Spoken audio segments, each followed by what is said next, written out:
What's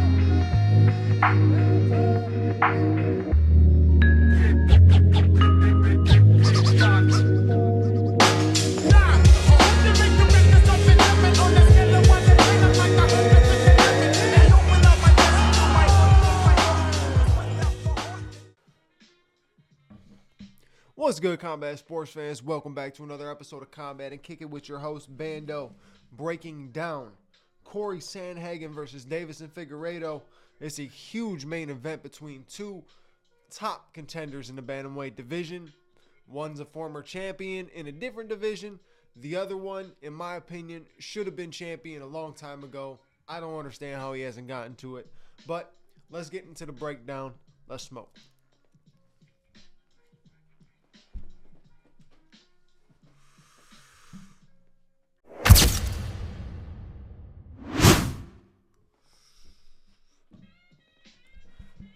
So looking at this card, besides the main event, it does look like there are a couple pretty decent matchups on there. We do have the return of Jeremy Stephens, which is massive. I know a lot of people are really rooting for him after that BKFC thing, and he started cutting on him promos about his life and his struggles and everything like that. So I know a lot of people are really rooting for him and rocking with him for this one. So I'm one of those people. I would love to see him come back and get a W. And he is fighting another guy who is also returning back to the UFC in Mason Jones. So you already know Jeremy Stephens got pop in his hands. It doesn't matter how old he is. You know, power's the last thing to go. And he showed on full display in that BKFC ring that he could still crack. So very dangerous guy, and I'm excited to see him fight again in the octagon this Saturday.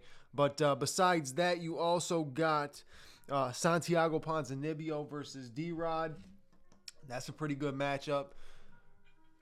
Both of them need a win. That one's a perfect matchup because literally both of them need a win.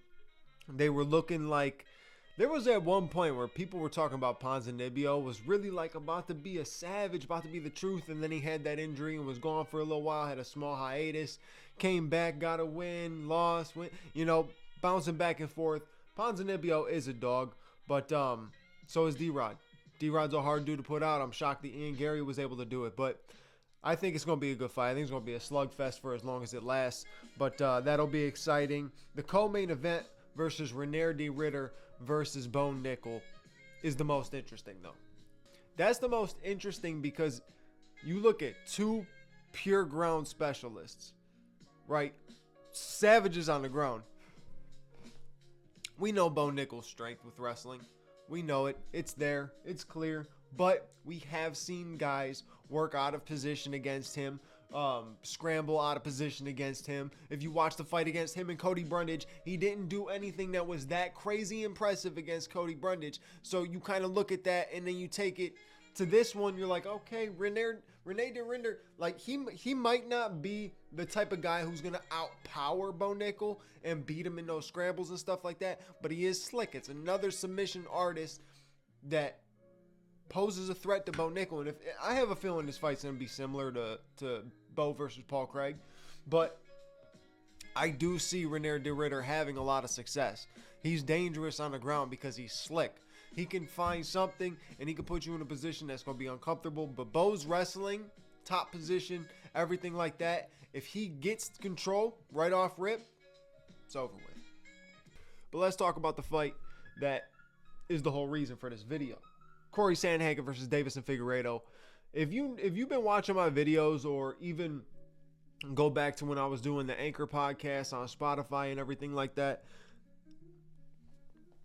I've been riding high hopes with Corey Sandhagen for a very long time. Very long time. I've always wanted to see him at the top of the division, doing what he was doing for a little while. I also wanted to see him become champion. Now, the thing about Corey is he will win a huge matchup and then fight another fight that's not needed for him to get to the next level.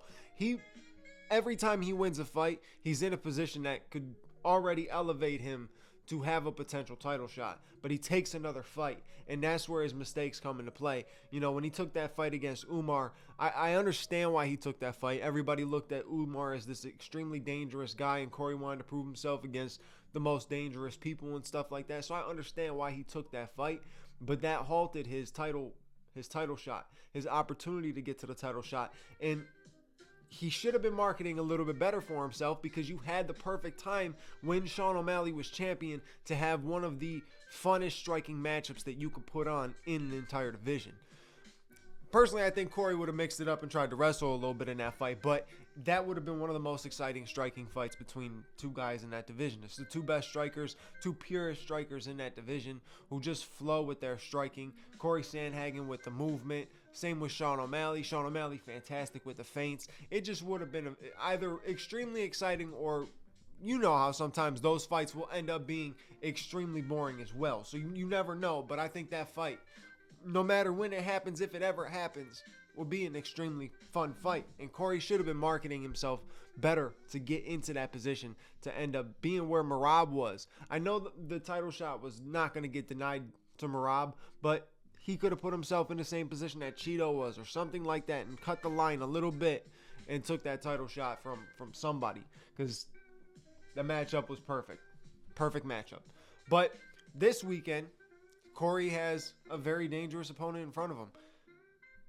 Look, you could look at Deiveson Figueiredo. You could try to say what you want to say about Deiveson Figueiredo. The man is a savage, right? He's had a decent run at 135, obviously coming off a tough loss against Petr Yan. Both these men have both lost to Petr Yan, both in very similar fashion too, right? Petr just outstruck them in a way that was slightly more damaging and slightly more controlled, and there was like success for each guy to early in their fight, and then once Petr Yan got comfortable, it was over with for like both of them. Both fights, if you watch them side by side, they are very similar fights. But going into this one, both guys have to be smart, because a lot of times when Corey goes into a fight where the striking is tested and he's getting tagged, he's going to want to wrestle. Even though he's not a dominant wrestler, he will wrestle against the guys that he knows can strike, right? He'll mix it up against guys like that. That's mainly his game. He likes to change levels, mix it up here and there. He's not trying to wrestle for control. He's just trying to wrestle to make you think of something else that he can do, to show you that he has every bit in his arsenal. So don't just think he's going to stand there in front of you and strike. But he can't really keep that too much in the back pocket in this fight, because if he shoots and makes a mistake against a guy like Deiveson Figueiredo could easily catch you in a submission. The way that he is, the skinny arms and everything like that, he can definitely slip something in real quick. Not to say that Corey can't. Corey can do the same thing if Deiveson Figueiredo shoots in for a bad shot. So both men coming off a loss, so they both need a win. Both need a win to get back to that position where people can start discussing them in the title contention, title picture, and everything like that. I think Corey has it in the bag.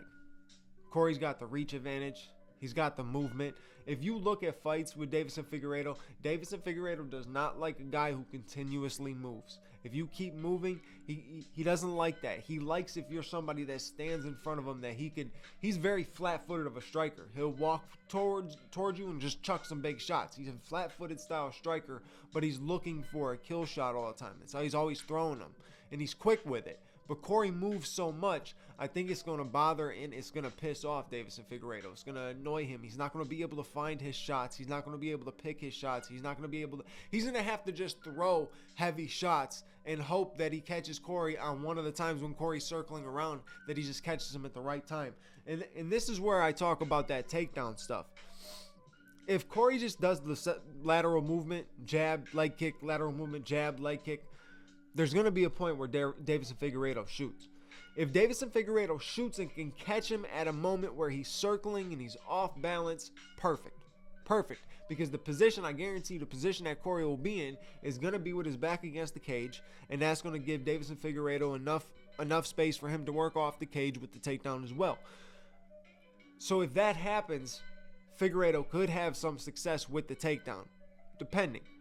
But I do see Corey being able to go out there, jab his way through a victory, leg kick, land some good shots, land some elbows. Like I said, he's got the reach advantage. He moves a lot more. He kicks a lot. Figueiredo's got good leg kicks too, but the way that Corey throws his, he's not throwing them as much as it is for damage. It's just kind of Everything he does is to keep you thinking, right?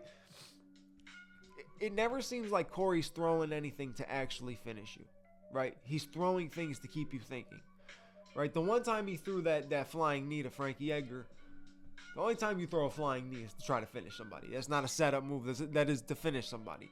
But if you look at the spin kick against Marlon Moraes, it's just a fluent, clean spin kick that he was just throwing. Who knows if it...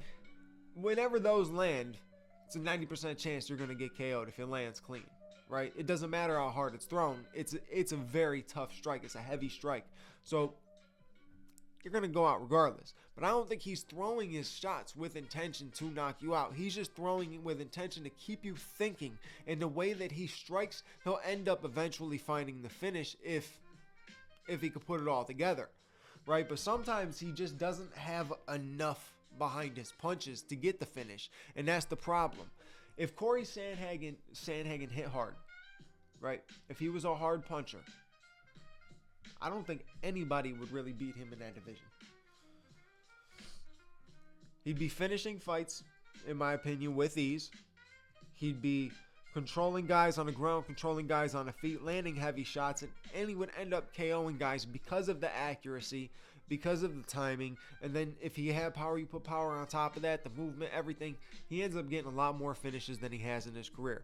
But the lucky thing for him, where he doesn't have power, he has cardio. So his fight goes 5, he's okay. There's no worry about Corey Sandhagen going 5 and getting a decision win. Now, if Deiveson Figueiredo is coming into this fight having to cut a ton of weight because he's trying to just chunk up when he's not fighting and then cut a whole bunch of weight, you are going to see a depleted, tired, and a man who cannot make it to the 5th round. Corey Sandhagen gets the finish within 3. That's the prediction if these pictures with Deiveson Figueiredo are legit. But if not, I would just end up saying Corey Sandhagen by decision. Not to say that Figgy can't get it done. Figgy is nasty and he is dangerous. He's one of the most dangerous guys in the division because he can confuse you. You never know what Deiveson Figueiredo is going to show up that night. And he's always dangerous. He's got a lot of power in his punches. So if he does land, and he throws at weird timing too. If you watch, he throws at weird timing. Watch the Joseph Benavidez fight. He throws at a weird timing. So if he lands, it could be a problem, right? So Deiveson Figueiredo is extremely dangerous, but I'm sticking with Corey Sandhagen. 90% chance, in my opinion, he's going to get the win by decision. That's it for this episode. I appreciate you guys for watching. Like, comment, subscribe, bell notification button. I'll catch you on the next episode. Boy Bando's out.